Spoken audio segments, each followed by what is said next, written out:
Ripoti rasmi ya tume ya uchunguzi wa matukio ya Oktoba 29 sasa imewasilishwa kwa Rais wa Jamhuri ya Muungano wa Tanzania Samia Suluhu Hassan, ikibainisha mchanganyiko wa sababu za kisiasa, kijamii na kiuchumi zilizosababisha ghasia zilizoshuhudiwa baada ya uchaguzi mkuu wa mwaka 2025.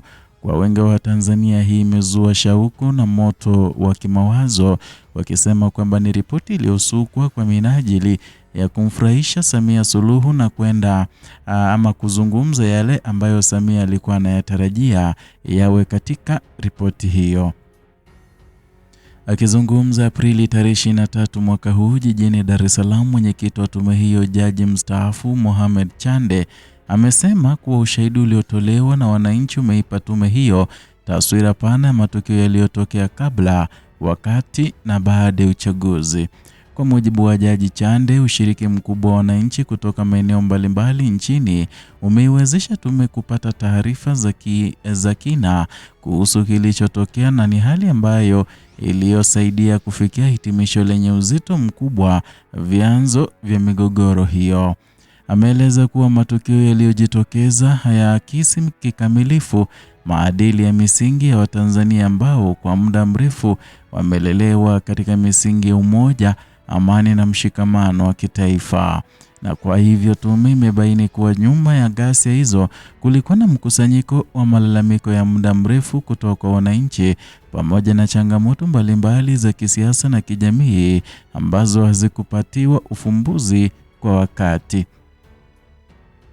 Ripoti hiyo imeainisha vyanzo vitano vikuu vya ghasia pamoja na vichocheo vinane vilivyochangia kuzorota kwa hali ya amani katika baadhi ya maeneo nchini.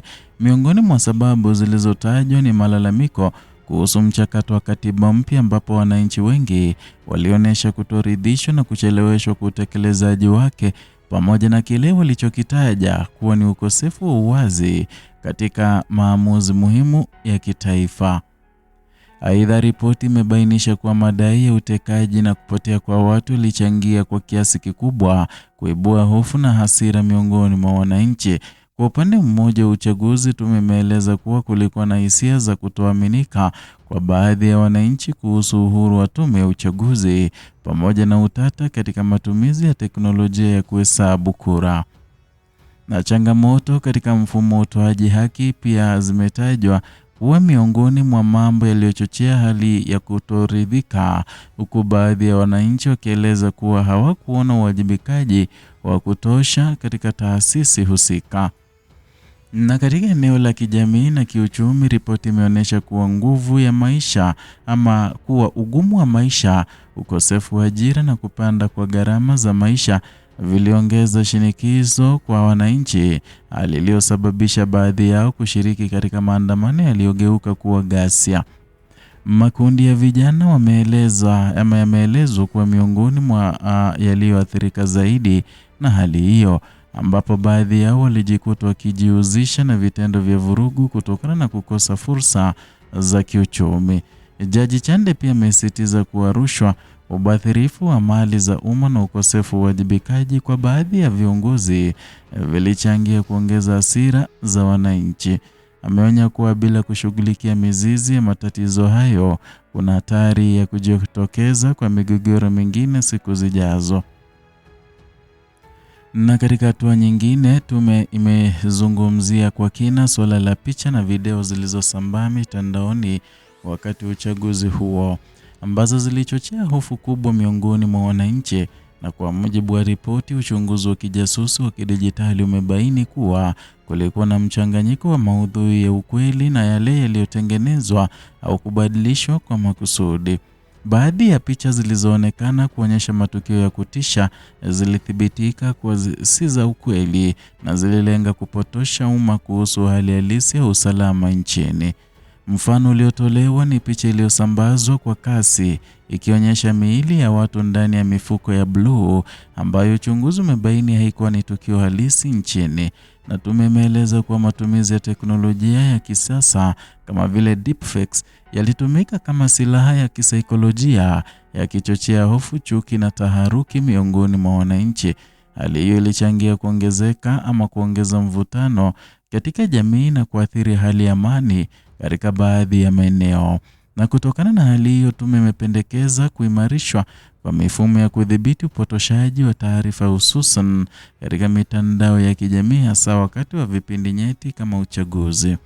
Wananchi pia wametakiwa kuwa makini na taarifa wanazopokea na kuzisambaza ili kuepuka kuchangia kuenea kwa habari zisizo sahihi. Kwa upande wa athari, tume imetambua kuwa baadhi ya wananchi walipoteza maisha, wengine kujeruhiwa, huku mali zikiharibiwa na kuporwa wakati wa ghasia hizo. Jaji Chande amesema maumivu haya yanapaswa kutambuliwa na kushughulikiwa kwa uzito unaostahili, akisisitiza kuwa haki kwa waathirika ni jambo la msingi, na ameongeza kuwa ripoti hii inalenga kusaidia taifa kuponya majeraha yaliyosababishwa na matukio hayo pamoja na kuhakikisha uwajibikaji kwa wahusika. Na kwa upande wake, Rais Samia Suluhu Hassan ameipokea ripoti hiyo na kuahidi kuwa serikali itaifanyia kazi kwa kina ili kuhakikisha haki inatendeka. Amesisitiza umuhimu wa kuendeleza mshikamano wa kitaifa, kuheshimu sheria na kujenga demokrasia imara. Aidha, amewataka Watanzania kushiriki katika kujenga mustakabali wa taifa kwa kuzingatia misingi ya amani na umoja. Na ripoti hiyo sasa inatarajiwa kuwa msingi wa mjadala mpana wa kitaifa kuhusu mwelekeo wa siasa, haki na maendeleo ya Tanzania. Wananchi wengi wanatarajia kuona utekelezaji wa mapendekezo yaliyotolewa, ikiwa ni pamoja na mageuzi ya kisera na kimuundo yatakayosaidia kurejesha imani kwa taasisi za umma. Na kwa ujumla, tume imeweka wazi kuwa matukio ya Oktoba tarehe 29 hayakuwa ya bahati mbaya, bali yalitokana na mkusanyiko wa changamoto zilizojengeka kwa muda mrefu.